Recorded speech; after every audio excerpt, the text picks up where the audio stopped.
Welcome to the IDP Plus Touchdown Props podcast, where if you're looking for some spicy touchdown props to wager on this week, you've come to the right place. Stick around, and I'll be jumping into some of my favorite touchdown props for Week 16 of the NFL season.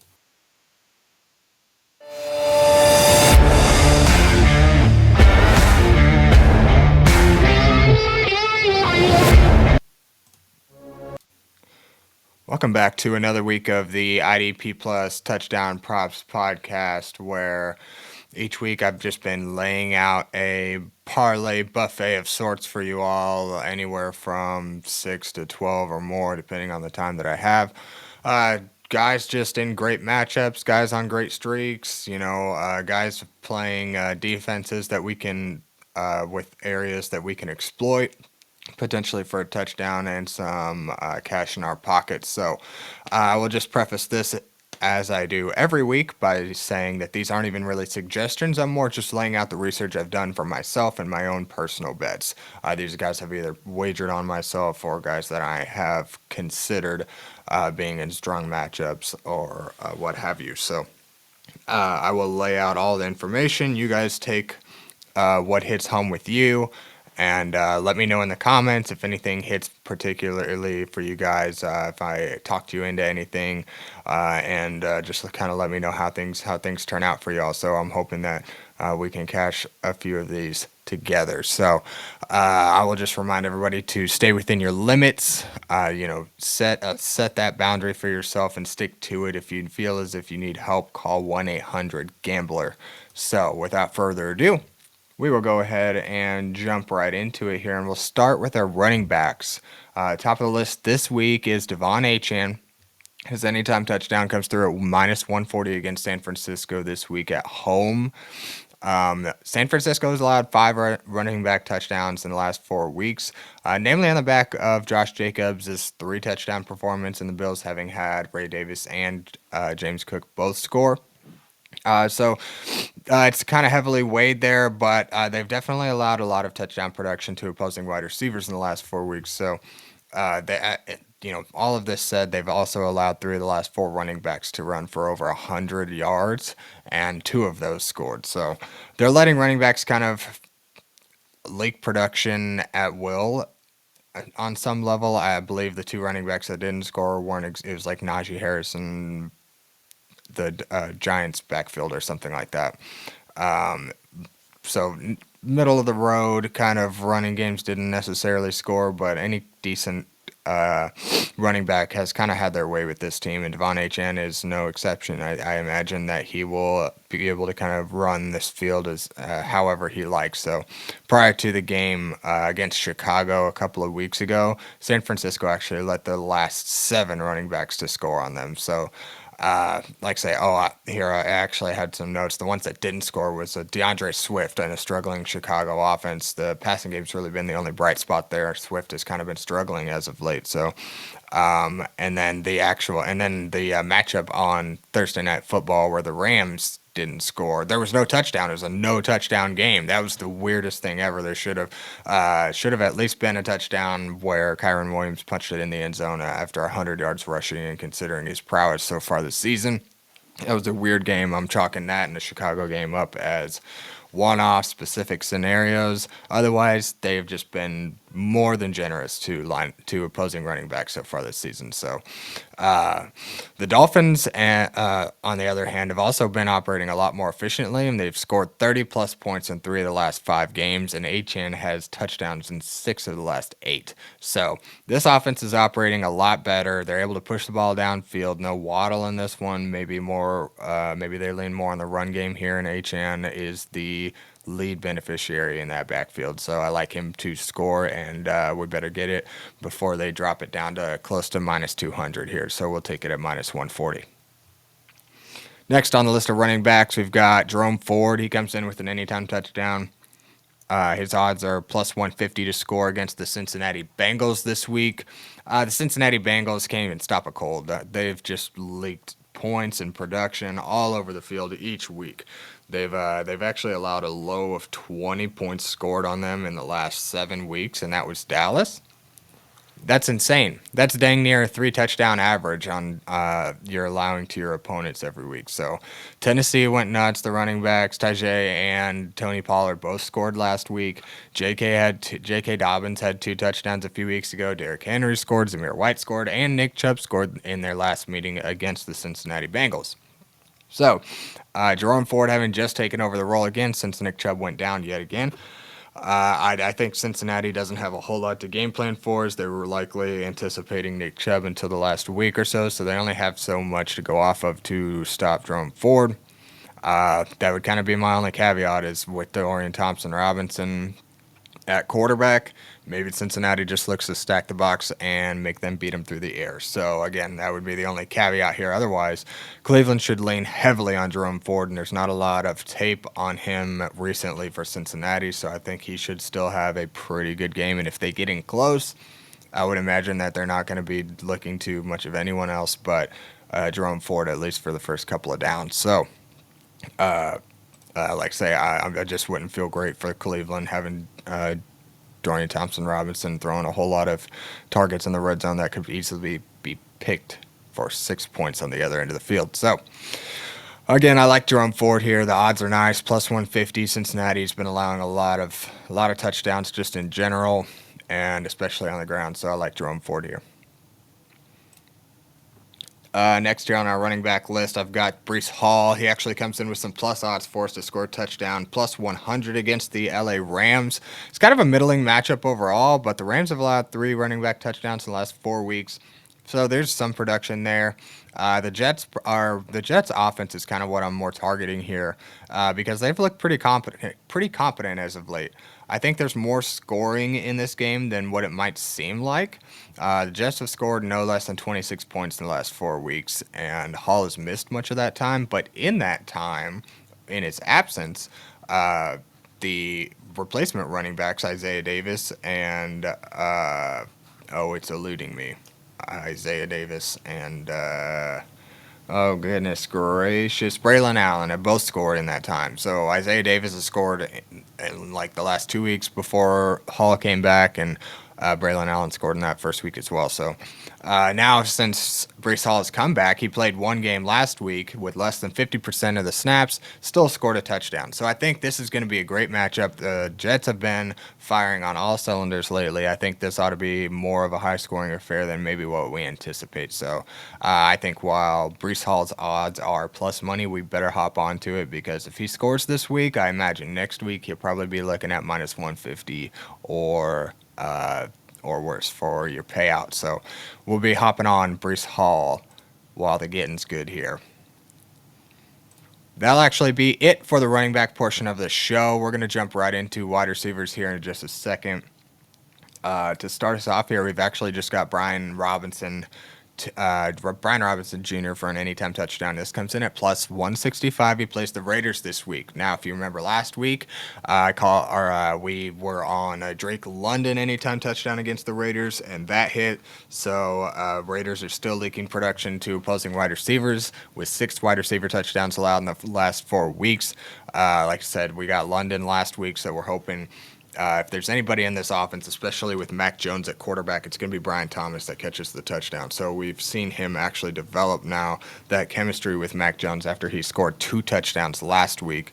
As a rookie, this guy is something special. I don't think anybody really anticipated the kind of year that he's had so far. So considering that Vegas is one of the more favorable matchups for wide receivers this year, I have a hard time believing that they're going to be able to shut down Brian Thomas Jr. I think he catches one for, I think he could leak over the top easily and at least catch 1 touchdown in this one. And again, one of those that I really just can't even believe that his odds are at plus 165 here. So far in this season, since he's had 8 receiving touchdowns, and now that he's clearly presented a chemistry with Mac Jones, I think we ought to be hopping on this while the getting's good, kind of like Breece Hall. So I think we'll take this one to the bank this week with Jaguars playing Vegas. So plus 165 on Brian Thomas there.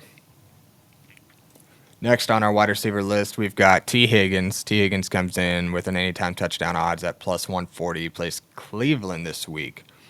Plays at home. And this is actually a pretty middling matchup overall for wide receivers, but that's not necessarily what I'm looking at in terms of just the matchup in this one. I'm more focused on the offense because yes, Cleveland has allowed 4 wide receiver touchdowns in the last 4 weeks, which is an average of 1 a game. That's not really what you like to see with your matchup. But the kicker is Cincinnati's offense. They've only scored under 21 points in 3 games this year. Just 3 out of 15 games this year have they scored under 21 points. So that's an average of 3 touchdowns per game. And that's not all coming from Chase Brown. So I think week after week, I'd have to go take a look at Joe Burrow's passing stats, but he's got multiple passing touchdowns in a majority of the games this year. So as long as T. Higgins has been healthy, he's been involved. And again, like I said, they're only 2 games that they're only games where they scored under 21 points. Were actually week 1. Chalk that up. Give everyone a week 1 pass, if you will. If they have a poor performance, week 1's always funny. And then they played Philadelphia, one of the league's toughest defense, and then New York Giants, which can be up and down. Sometimes they'll show up, sometimes they won't. So that one, they must have had a pretty good time management over the clock. We can chalk that up. Considering they played 15 games this year and those are the only 3, I feel pretty good about this matchup going up against Cleveland, who's kind of reeling so far. So they really just have been kind of fluky up and down. It's either Myles Garrett gets 3 sacks or they just let everybody run all over him. So otherwise, Cincinnati scored 30-plus points in 8 games so far this year. So in a majority, over half of their games this year, they've scored over 30 points. And that is an average of dang near 5 touchdowns a game. I mean, that's insane. So, all of this to say that they score touchdowns regardless of matchup, and Higgins has scored in 3 of his last 4 since he's returned from injury. So I think he ought to stay busy once again. The only caveat being maybe if this game's over by halftime, then we kind of have to rely on a garbage time touchdown, which I really don't like to do since they're Dorian Thompson-Robinson on the other side of the ball. I don't anticipate them being able to push the ball. I mean, they ought to be able to push the ball downfield some, but I don't know if they'll be able to score enough to keep up with Cincinnati. So like I said, that's the only caveat here, is that this game could get out of hand early, but T. Higgins ought to be involved as he has been as of late. He's healthy. He's been scoring. He ought to continue to do the same. This offense is very high-powered. Next on our list here, we've got Jauan Jennings with an anytime touchdown. He comes in at plus 170 against the Miami Dolphins. He plays at Miami this week, so it's a warm weather affair. San Francisco plays much better in warm weather, so does Miami. This ought to be back and forth. There ought to be plenty of long, sustained drives in this game. Miami's allowed 5 wide receiver touchdowns in the last 4 games, so we're looking pretty good over an average of over 1 allowed per game. So I think this would be a great matchup for Jauan Jennings to get back into the touchdown column after missing last week and scoring a couple of weeks before. So he's actually by far the most efficient and useful wide receiver in this room, especially in the red zone. Aside from just 1 Debo rushing touchdown, he's literally the only wide receiver to score for San Francisco so far in the red zone this year. So if a wide receiver is going to score, I got a feeling it's going to be Jauan Jennings here, and they're giving us plus 170 on the odds line here. So we're going to take that one and hope that he can find the end zone and get back on track here against Miami. I feel good about this matchup for him. To wrap up the wide receiver portion of this show, we're going to go back to a guy who's no stranger to this show. That'll be Mike Evans. He comes in at minus 105 for an anytime touchdown against the Dallas Cowboys. I'm going to keep this one short and sweet because the Dallas secondary is hurting pretty bad right now since Diggs went down last week. Mike Evans only needs like 250 yards in the next 3 weeks to get his 11th 1,000-yard season. So Mayfield will continue to pepper him with targets. And, that said, he's also a favorite in the red zone. So I think there's good odds here for him to make good on this and cash another touchdown bet for us this week. So that said about the Diggs injury with Dallas, I also wanted to put a note in here for y'all that Jalen McMillan has been hot. His odds for an anytime touchdown are plus 245. So considering the state of the passing offense in Tampa Bay, I think it would be worth a sprinkle that if you're going to place a bet on Mike Evans, that you might also do a straight bet on McMillan as well, because that 245 is nice and it's cashed like 2 of the last 3 weeks. So if Mike Evans doesn't score, I got a feeling that McMillan will, because Baker Mayfield's going to throw 2 touchdown passes no matter what. So you got to figure it's going to go to one of these guys, and then maybe an obscure third string running back, wide receiver, or maybe Otten finally gets one. But I got a good feeling of at least one of these 2 guys. My focus being Mike Evans to score, just because Baker Mayfield's going to be trying to get him over that 1K. You got to figure maybe one of those falls in the end zone as well. So Mike Evans has been scoring on the regular this year. I think he's got in a good position this week as well. That's going to wrap up the running backs and the wide receivers for this show. Before we get into our quarterbacks and tight ends to wrap things up, I just want to talk a little bit about a partnership we have going with Expedia. So if you're planning your next road trip to catch the big game, whether you need a flight, a hotel, rental car, whatever you need, Expedia covers you. Save big and travel like a pro by booking through idpplus.com/Expedia. Secure the best travel deals and make the most of your football road trips. So now we're going to hop right into quarterback plays I've got for this week. We've got Anthony Richardson topping the list right now with an anytime touchdown at plus 120. He plays the Tennessee Titans this week. Tennessee has allowed, actually the 4th most rushing touchdowns to quarterbacks this season with 5. Quarterbacks with some sort of rushing prowess just seem to thrive in these games against Tennessee. And Richardson is a rushing touchdown in 3 of the last 4. Now he enters a favorable matchup against the Tennessee Titans. He's actually getting the work in close over Jonathan Taylor in the red zone. Seeing a touchdown, like I said, in 3 of the last 4, where Jonathan Taylor's not scored a touchdown in like the last 7 games. Because I was looking at Jonathan Taylor here, but again, it's just been Anthony Richardson sniping those touchdowns when they get in close. So we're going to ride Anthony Richardson plus odds here and hope that he hops in for a 4th time in the last 5 in the next. Well, I guess in the last 5 weeks, considering this one that he's about to go into. So I think Anthony Richardson's in a good spot. He's going to need to use his legs on the ground to kind of keep the ball pushing downfield for Indianapolis to keep up with Mason Rudolph and the Titans, because I think that they're going to this Tennessee offense is going to be able to push the ball a little bit better down the field than maybe what we think. So Anthony Richardson at plus 120. Let's get it while we can. Also on this list for our touchdown portion of the show, I've got Jalen Hurts. He's been on here the last few weeks, but we're going to ride it again. It's still at minus 120 for him to score an anytime touchdown with the tush push. The tush push is one of the most secure and reliable things that we can bank on in the NFL, and the books are still giving us minus 120 on a Jalen Hurts touchdown. At this point, Hurts is a lock play to score a touchdown on the ground each week, as long as his odds stay reasonable and they don't jump up to minus 170, minus 200, or even longer. Not longer, but where that payout isn't quite as good. He's just had undeniable usage inside the 5, where he's outpacing Barkley on touchdowns, attempts. Everything. He's been the top guy when they get in close, tush push or nothing. So Barkley's kind of fallen to the wayside, especially as of recently in terms of the touchdown department. So he's actually just had 4 games all year where Jalen Hurts hasn't scored. So there's not a whole lot else I need to say about this. Just 1 in the last 9 where he hasn't.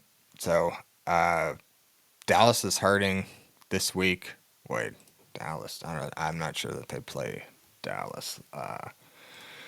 It really doesn't matter, the matchup, in all honesty. I think I had those notes from their game last week. I forgot to delete the matchup. The matchup really doesn't matter, again, when he hasn't scored in just 1 of the last 9. I don't care who he's playing. When they get inside the 5, and they will, because Barkley will at the very least get them that close, Jalen Hurts will finalize that drive. So I like Jalen Hurts at minus 120 this week. I will just throw it out there as well. Josh Allen is one of those guys that on any given Sunday he could score a touchdown on the ground. So this week he comes in at minus 140. odds are kind of getting away from us there. I didn't put him in here, but it's not too terrible right now, so he might make for a good extra leg on something, or put a little extra on a straight bet, because he's just like Jalen Hurts. There's a lot more games where he has scored on the ground where he hasn't. So more often than not, we're going to cash on him and Hurts to score a touchdown. And it might even be worth sprinkling a little on both here. You probably still get 2 to 3 times your cash as profit. So just something to kind of think about there. So we'll jump into tight ends next. I've got just one tight end for us this week. So before we get out of here, we'll talk a little bit about Zach Ertz and his anytime touchdown odds. I didn't see them pop up when I was checking before the show, and that's actually this morning, 12:21. At it was like 6 o'clock when I looked. It wasn't on there. I imagine it's because he's questionable to play this week. But otherwise, here's kind of the matchup he's got with Philadelphia. They've allowed the most tight end touchdowns in the last 4 weeks with 4. They've let Freiermuth, Tommy Tremble, Isaiah Likely, and Mark Andrews all score touchdowns in the last 4 weeks. So only one team. And they've also in that same time, they've only allowed one team to score a wide receiver touchdown on them. So that was the Rams, where Cooper Kupp and Demarcus Robinson both scored. Otherwise, they haven't allowed a wide receiver touchdown at all in that time. So that means McLaurin will be their top priority to shut down, and he's been hot lately. So I think Philadelphia is as good as anybody to maybe limit his big plays. And that being said, I think Ertz will be the focal point for Jaden Daniels to keep the ball moving down the field. In the last 4 weeks, Ertz actually even has a touchdown in 3 of the last 4. So now we're in one of the most favorable matchups we could be in. He actually even scored in their last matchup against Philadelphia. I don't think the game script's going to change, considering Philadelphia won that pretty handily last time. So, again, I think that Philadelphia is going to be looking to limit McLaurin's upside. I don't think they're going to deem Ertz as a guy that can just beat them in any way, so they're probably just going to let him run loose, do what he does, get his 50, 60 yards and a touchdown, and they'll move on to next week. So I think Ertz ought to be, considering that he plays, his odds are likely over plus 200, and considering his streak of late, a touchdown in 3 of the last 4, scored on them in the last matchup, what Philadelphia has allowed to tight ends in the last 4 weeks. So I think he's got everything playing in his favor to jump in the end zone yet again this week for some good payout for us. So that's actually going to wrap up the show this week.